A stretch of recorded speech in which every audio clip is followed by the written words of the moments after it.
今天是我们在斯里兰卡第3天，然后今天的第一站是这个康体的皇家植物园，这里的树都超级的大。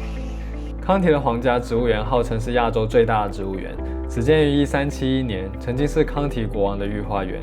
如今园内更是种植了超过4000种斯里兰卡本土以及海外引进的植物。这片区域好多大师兄哦。这位大师兄你好。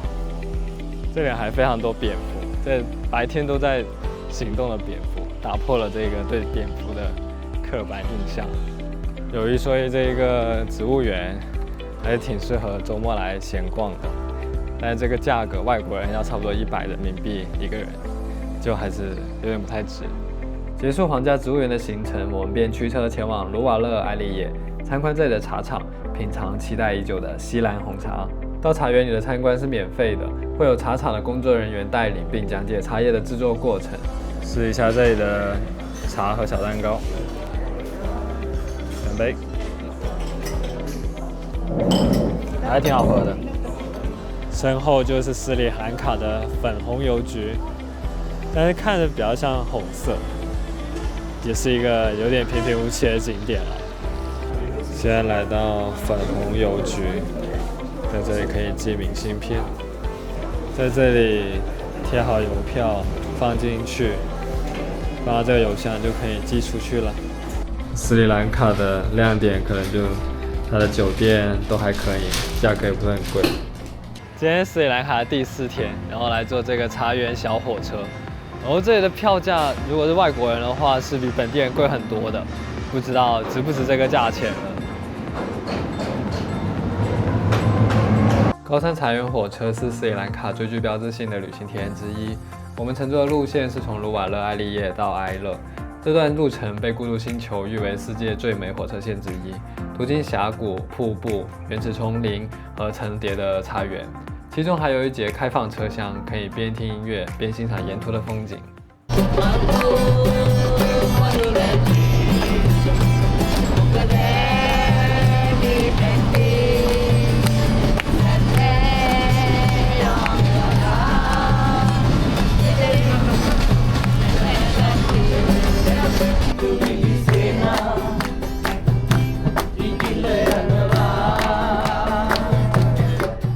这个火车现在到站，这里下起雨。这个火车有一个敞篷的车厢，然后上面有艺人在那里卖唱，就还是挺有氛围的，是一个音乐车厢。从音乐茶园火车下车，我们继续南下，前往迪瑟莫哈拉莫，去探访斯里兰卡的野生动物们。今天行程的第3站就是这个不知道叫什么名字的湖，在路上发现的。然后这个湖跟非洲还有一点像哦，可以上面有很多鸟，有个小的岛，还是蛮有意思的。蒂瑟莫哈拉莫镇外有一个巨大的人造湖——蒂沙湖，修建于公元前3世纪，是斯里兰卡最古老的人工湖之一。四周景色十分的优美，湖中岛屿更是聚集了20多种鸟类，同一棵树上常出现多种鸟类共生的和谐场景。我们租了一条小船，由当地舵手引导深入湖区，近距离的观察这些可爱的鸟儿。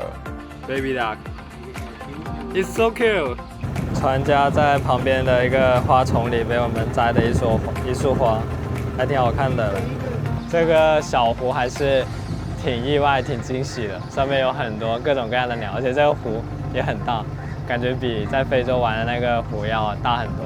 结束充实的一天，返回酒店休息，一起期待斯里兰卡下一天的行程吧。